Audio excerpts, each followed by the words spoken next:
So there you go. The farmers getting it again as this government goes all touchy-feely greening. And the farmers aren't too happy. And joining us from Federated Farmers is Mark Hooper. G'day, Mark. How are you? Yeah, g'day, Sean. I'm very good, thank you.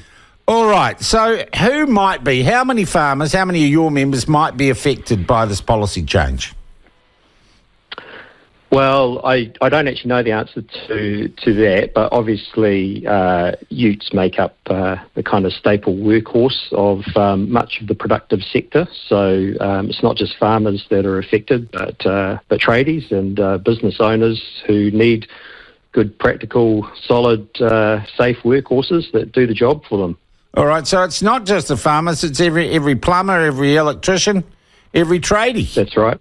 All right, yeah. And Carmel Sepuloni, the minister, came out yesterday and basically said we're going to hunt down all you evil ute users and stop you.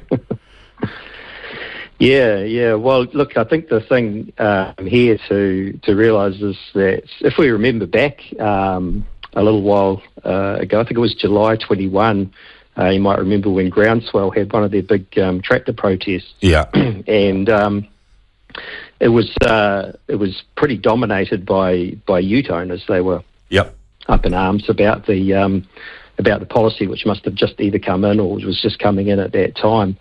And so really this is just further adding salt to the wound, as it were. So it's going to be a very unpopular policy amongst those people that they're looking to hunt out.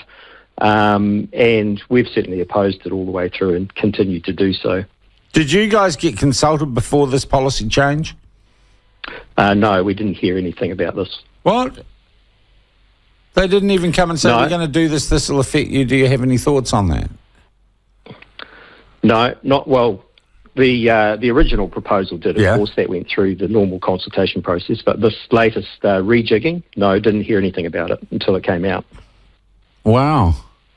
Okay, so this is just imposed upon you guys, and as you mentioned, not just farmers, a whole lot of tradies and people who run small businesses, largely self-sufficient people, and we've got a government coming for them.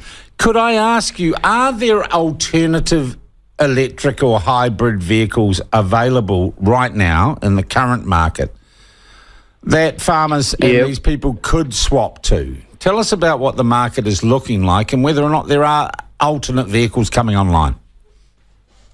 Yeah, well, there's a couple of things here, and this is fundamentally what the problem is here, because obviously the fee or the discount is intended to drive behaviour change, and the question that you've got to ask is what behaviour change can the productive sector effectively change to?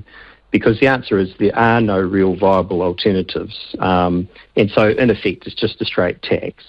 Now, there might well be new vehicles that are coming onto the market that could fill that, but, then where do you charge them? What's the infrastructure associated with that? And there's a bigger issue, I think, anyway, that's at stake here, and that is that, you're creating a distorted free market environment through these policies. And so what signals are you sending in terms of the future investment strategies? And if you think about it, and in fact this is one little piece of perhaps good news in all of this, is that a modern diesel ute, and I'm no expert on engines, but a 2-litre twin turbo that has, emissions recycling and all the rest of it, is actually very efficient and is a lot more efficient than its predecessors. And so it actually doesn't attract probably the maximum charge with this rejig. So that's the little good news. But the point is that's the kind of thing, that's good news as well. And so that's the kind of thing we want to make sure that we're sending the right signals and that we're getting investment in the right places. And really, in our view, if an EV, or as you say, the so-called clean car, is what it's trumped up to be, if it can demonstrate that it is ethically sustainable, that it over the entire life cycle of a battery, it is environmentally better, that it is the type of car that people want to drive and own, well then go for it. The market should be able to lead that.